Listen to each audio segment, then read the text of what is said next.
La RDC est-elle capable de créer l'exploit et de battre le Portugal de Cristiano Ronaldo, Vitinha, João Neves, Bruno Fernandes? Avec moi, Raph, Tim et Diadier. Diadier, je vais commencer tout de suite avec toi. Est-ce que la République démocratique du Congo de Sébastien Desabre, arrivé en bombe avec des tenues magnifiques, Incroyable les tenues. est capable de battre le Portugal? Incroyable les tenues. Je rigole. Non, franchement, ça va être très difficile. Après, capable de les battre sur un match de foot, ouais, tout est possible. Je pense qu'ils peuvent aller chercher le match nul au vu de leur solidité défensive. Et 3 points. Et les 3 points, ouais, ça serait très très très compliqué, sachant que sur un premier match, quand même, le Portugal, je trouve qu'ils sont généralement assez bons. Et puis t'as nommé toutes les forces vives. T'as les deux meilleurs milieux de terrain au monde, le meilleur joueur de première ligue, recordman, voilà. Offensivement, ouais, non, offensivement, c'est vraiment très costaud le Portugal, et même au milieu. En fait, offensivement aussi. À part Diogo Dalot, mais en tout cas... Ouais, la charnière centrale, je trouve qu'il y a un petit point d'interrogation quand même. Faudra voir la saison de Ruben Dias. Hein. Et à voir ce que Cristiano Ronaldo peut donner aussi. Parce il est là. Je suis désolé, à 41 ans. Il est là. Oh là là, les matchs de préparation. Non, ça peut être vite compliqué. Donc, ouais, le Congo a quand même ses chances. La RDC est capable... Est-ce que c'est... Là, c'est quoi? Un exploit, un miracle? Miracle quand même pas, mais oui, c'est quand même un petit exploit parce que le Portugal fait partie des favoris. C'est pas les favoris les plus en vue comme l'Angleterre, l'Espagne ou la France ou même l'Argentine, mais ça fait partie des équipes qu'on attend au tournant. On dit un outsider. Pour moi, c'est pas un outsider le Portugal. Si c'est pas un favori, c'est un outsider. C'est un favori B, on va dire. Donc un outsider. Non, parce que outsider. Non, pour moi, outsider, il y a ce côté, on les voit pas trop venir. Le Portugal, il y a quand même des attentes assez élevées, je pense. Oui, au bout d'un moment, ce serait bien qu'ils refassent un gros parcours avec Roberto Martinez en Coupe du Monde. Oui, c'est aussi ça peut-être un parce problème. Parce qu'en fait, c'est vraiment la réalité avec cette équipe. C'est si tu regardes, une fois que tu es sorti du milieu de terrain, je suis désolé, elle est pas... Oui, il y a Nuno Mendes. En dehors de ça, c'est pas giga excitant. Oui, mais bon, le Portugal doit au moins atteindre les quarts de finale. Oui, ça, on est d'accord, mais ça, c'est un minimum. C'est les quarts de finale. Hein. Oui, mais voire plus. Moi, je pense qu'ils peuvent faire quelque chose. Hein. Ça commence à faire un moment que t'as pas atteint mine de rien, on dit oui, il n'y a que le milieu de terrain. Le milieu de terrain, c'est quand même le meilleur trio au milieu de la compétition. Ronaldo, j'espère quand même qu'un jour, il va marquer quand son équipe peut se faire éliminer. Nuno Mendes aura aussi à cœur de proposer quelque chose. Rafael Leao, Francisco Conceição. C'est pas sur où je miserais le plus, mais... Non. Je pense qu'il y a quand même une armada qui fait que oui, pour la RDC, ce serait quand même un bon exploit de les battre. Et honnêtement, on va en parler, mais c'est possible pour les Congolais. Quels sont les ingrédients qui permettront aux Léopards d'aller chercher une victoire face au Portugal? Il va falloir être ultra solide défensivement. Je vois pas d'autre chose. Et être ultra réaliste aussi. Parce que, à mon avis, tu n'auras pas 79 occasions. C'était les gros problèmes. Avec la main de Bakambu? Avec la main de Bakambu. Ça va être le gros problème de la RDC. C'est quand même cette difficulté à se créer des occasions. Ça a été le cas sur les qualifications pour la Coupe du Monde, ça a été le cas aussi pour les barrages, ça a été le cas à la CAN. C'est quand même une équipe qui offensivement a vraiment du mal, mais un point qui peut être important, c'est les coups de pied arrêtés, parce que c'est comme ça que tu le qualifies à la Coupe du Monde, et pourquoi pas reproduire la même chose. Tu voulais ajouter un truc? Ouais, je repense en fait à ce magnifique match que Raph et moi on a commenté, le RDC Jamaïque. Waouh. En fait, la réalité, c'est que si la Jamaïque passait, c'était pas un scandale. En vrai, ça illustre un peu tous les problèmes. Une torture? C'était un match. Donc, c'était un long match. C'était un long match. À 3h du matin, c'était un long match. Ouais, avec le débrief derrière. Et ouais, le problème en fait avec le Congo, c'est offensivement, je vois pas de plus-value. En fait, t'as Bakambu, ok, qui est là, qui arrive techniquement à se battre un peu, etc. D'efficacité. Mais ça manque, moi, je pense qu'il faut arrêter de ça manque d'efficacité, ça manque de jus même, et un peu de créativité. Mais ouais, derrière, ça reste très solide avec une charnière centrale. Chancel Bemba, Aaron Wan-Bissaka. Franchement, c'est un très beau trio. Donc compliqué quand même du côté du Congo. Je trouve qu'offensivement, ça manque de dynamite, ça manque de peps un peu. Il faudra donc compter sur qui pour la RDC? Aller chercher un exploit, essayer de mettre en difficulté le Portugal, d'essayer de... Quand même bien même, Ruben Dias n'a pas fait une saison exceptionnelle. On verra quelle sera la complémentarité à la Coupe du Monde entre Ruben Dias et Gonçalo Inácio, qui aura gagné des points, parce qu'on se rappelle quand même de l'Euro 2024 totalement raté d'Antonio Silva, qui n'était pas du tout à la hauteur. Comment faire? Quels ingrédients, quelles recettes doit aller trouver Sébastien Desabre? Déjà, je pense qu'il va falloir un grand Lionel Mpassi au cage, parce que mine de rien, je pense que le Portugal arrivera à se procurer pas mal d'occasions. Pas l'histoire Instagram de Lionel Mpassi. Waouh. Ah bon? Ah mon gars. Ouais. C'est quelque chose. Ok. Tire à voir. Mais non, honnêtement, je pense qu'il faudra un grand gardien pour contenir les avalanches offensives du Portugal, parce que je pense qu'il y en aura quand même. Devant, moi, Bakambu, j'avoue, j'y crois pas du tout. Honnêtement, on lui a donné sa chance plusieurs fois, notamment dernièrement sur la dernière année écoulée, et ça a vraiment pas été concluant. On parle d'un joueur qui a eu beaucoup de mal aussi en Espagne à faire son trou, même en tant que remplaçant au Real Betis.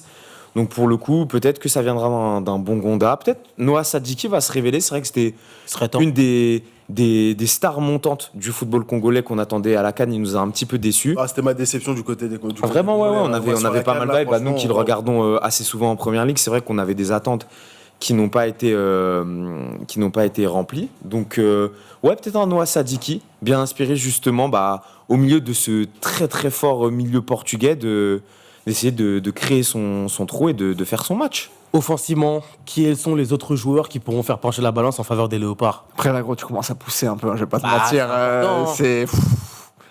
J'ai du mal à l'envisager. Pour le coup, c'est... Je t'avoue, je sais pas. Tu vas forcément attendre soit de Bakambu, soit de Wissa aussi, mais... Gonda. Ouais. Peut-être un Nathanaël Mbukao en sortie de banc, ou Mbukao au milieu de terrain. Pourquoi pas. Mbukao qui joue à Montpellier et Mbukao qui joue du côté de Lille. En fait, au bout d'un moment, il faut marquer des buts, quoi. C'est juste aussi simple que ça. Le football, tu gagnes des matchs parce que tu gagnes. Coup de pied arrêté via un Chancel Bemba, par exemple. Ça, oui. Et Tonzebe, comme tu t'es qualifié pour la Coupe du Monde, ça, je pense que ça peut être une vraie arme. Et c'est toujours pareil. Il faudra être réaliste. Ce qui est compliqué parce qu'en général avec Bakambu c'est pas non plus ce qui le caractérise le mieux, mais on avait vu que face au Nigeria quand il s'était qualifié, il avait été plutôt réaliste, donc voilà, je t'avoue que là c'est un peu compliqué d'imaginer les solutions. Il faudra être solide. J'ai pas d'autre chose que ça. La dernière rencontre du Congo, c'était une défaite de buts à 1 face au Chili avec une composition en 4-5-1. On avait du Kayembe latéral gauche, Wan-Bissaka, Mbemba, Twansbe, donc ce qui devrait être vraisemblablement la défense titulaire. Sur les ailes, on avait Mboukou et Bongonda. On avait un milieu à 3, Mutusami, Noah Sadiki et Ngal Mukao. Et on avait un Yohan Wissa, pour le coup titulaire seul à la pointe de l'attaque. Je viens de le faire, vous êtes sérieux ou quoi? Ouais, non, mais on n'a pas fait un gros focus. Si on fait un focus sur l'animation offensive, est-ce que ce 4-5-1, c'est la bonne recette pour affronter le Portugal, ou est-ce qu'il ne faudrait pas apporter une autre solution offensive pour accompagner Wissa? Pour moi, il faut changer, parce que le milieu de terrain, c'est une des faiblesses de cette équipe de la RDC. La preuve en est sur les dernières rencontres que tu viens de citer, même sur ce qu'on a pu voir lors de la dernière CAN, et même lors du barrage intercontinental contre la Jamaïque. Donc je pense qu'au bout d'un moment, il faut aussi peut-être... trouver une autre formule, parce que le milieu de terrain, Mutusami, des joueurs comme ça, c'est pas suffisant. Sadiki, c'est beaucoup d'incertitudes. Donc, à mon avis, il va falloir revenir à quelque chose peut-être de plus classique, de plus pragmatique, et arrêter de... Tu ferais quoi, un 4-4-2, 4-3-3? Ouais, un 4-4-2 à plat. En fait, 4-4-2 à plat, c'est quand t'as pas trop d'idées, quand t'as pas trop de certitudes. Et qui accompagnerait Yohan Wissa? Bakambu? Bakambu. Gal Kakuta? Et là, pour le coup, non, Bakambu et Wissa, c'est peut-être une association qui fait sens et qui peut être bénéfique pour les deux joueurs. Wissa aurait plus de liberté sur le terrain pour s'exprimer, et Bakambu au moins serait concentré sur le but. Avec un Bongonda et Mboukou sur les ailes. Ouais, Mboukou, j'aime bien son profil. Parce que Bongonda, l'ailier de Montpellier, je trouve il est assez remuant. Bongonda, c'est un petit peu timide. Bongonda, il a marqué lors du premier match de la CAN pour le Congo en décembre. C'est vrai qu'il s'est un petit peu éteint après. Mais Chakelia, honnêtement, j'avais des attentes vis-à-vis de ce joueur. Il n'est pas du tout au niveau. On sent qu'il y a un peu des tests vis-à-vis de la RDC, parce que tu as Sébastien Desabre face au Danemark. C'est le premier match de préparation. Il y avait eu un 0-0. Tu étais en 5-3-2. Bakambu, Wissa, Kayembe, Mutusami, Ngal Mukao. Et tu avais un Kalulu et Maswaku qui faisaient office, on va dire, de latéraux pistons. Est-ce qu'un 5-3-2 serait idéal ou... Non, je trouve que c'est beaucoup... Enfin, un 5-3-2, je trouve que c'est typiquement le genre d'animation qu'il faut travailler sur vraiment plusieurs matchs avec vraiment sur 1 an et demi, 2 ans. Oui, notamment pour une sélection. Exactement, ça c'est vraiment. Non, sinon après la signification c'est que tu vas juste blinder. Oui, ça c'est tu vas juste blinder, mais est-ce que ça veut pas dire que tu ne sais pas où tu vas? T'as pas de boussole, t'as pas de véritable cap. Défensivement, De Sabre, je pense qu'il sait où il veut aller. C'est vraiment offensivement que le bas blesse. Donc peut-être qu'il s'est dit qu'avec des pistons, ça allait apporter un peu plus de dynamisme. Il sait peut-être où il veut aller, mais défense à 5 pour le premier match, défense à milieu à 5 pour le second match. Ah, mais ça fait beaucoup de changements quand même. Ça fait beaucoup de changements. Danemark, t'as une défense à 5. Oui, mais après, c'est sur des matchs amicaux, c'est là que tu dois tester justement. Donc, s'il les testes là, est-ce que c'est pas aussi le moment d'avoir des certitudes? Bah, il a des certitudes en défense. En défense, mais en attaque. Bah, en attaque, oui, ça reste compliqué. Mais pour moi, dans le foot de sélection, de toute façon, il vaut mieux avoir des certitudes derrière en défense qu'en attaque où là. Et là, ils ont affronté le Danemark de Ballon d'Or Go, ils ont fait 0-0. Justement, on a fait ce focus vis-à-vis de la République démocratique du Congo parce que si on fait quand même niveau match-up, niveau adversité, au-delà de parler défensivement et offensivement, si on reste uniquement sur le milieu de terrain portugais, comment tu luttes? Tu peux pas. Parce qu'il y a un monde où tu touches pas la balle. Il y a un monde où tu touches pas la balle, effectivement. Il faut briser des chevilles. Hein. Après, c'est comme ça. C'est la grinta au bout d'un moment. Après, en fait, c'est. Sachant que tu joues en 4-2-3 face au Nigeria, le dernier match de préparation de victoire 2-1 face aux Super Eagles. Double pivot Neves-Vitinha. Donc, pas de Neves latéral, déjà. Ouais. Important. Encore heureux. Avec un Bruno Fernandes en 10. Et un Trincao, Neto et CR7. Ouais. Offensivement, même si c'est pas les meilleurs joueurs du monde, ils sont quand même capables de te mettre en difficulté. En fait, le truc, c'est que le trio au milieu, il peut tout faire. Il peut gagner le match à lui tout seul. Ouais, il peut vraiment tout faire. Et c'est très rare que dans des sélections, t'aies deux joueurs aussi forts qui jouent ensemble en club et qui soient forts au même moment. Donc, compliqué du côté du. Et sur le banc, même si c'est pas du top mondial, t'as du Bernardo Silva qui reste un joueur expérimenté. T'as du Ruben Neves.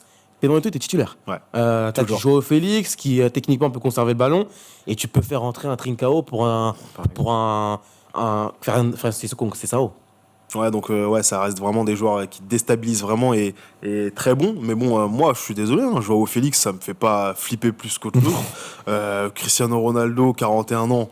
Je suis désolé, je pense que Mbemba il peut le contenir. Non, mais surtout, on a tous les réseaux sociaux. On a vu la tête de Ronaldo quand il est tout seul au point de pénalty et qu'il l'envoie de 9 mètres au-dessus. Et on a vu les matchs de la RDC, d'un point de vue technique aussi. Ah oui, mais ça, je suis d'accord avec toi. Mais là, après, je pense que c'est plus la pression qui les a inhibés. La pression, là, tu vas affronter la crème de la crème au milieu de terrain. Là. Et justement, et là, tu vas affronter un Bruno Fernandes qui va peut-être jouer sa dernière Coupe du Monde, qui aura la volonté d'aller la remporter. Un Vitinha et un Joao Neves qui auront le couteau entre les dents après avoir fait le back-to-back. Après, la réalité, en fait, c'est que les rares fois où ils ont été en difficulté au PSG cette année, c'est quand tu as eu l'impact physique en face.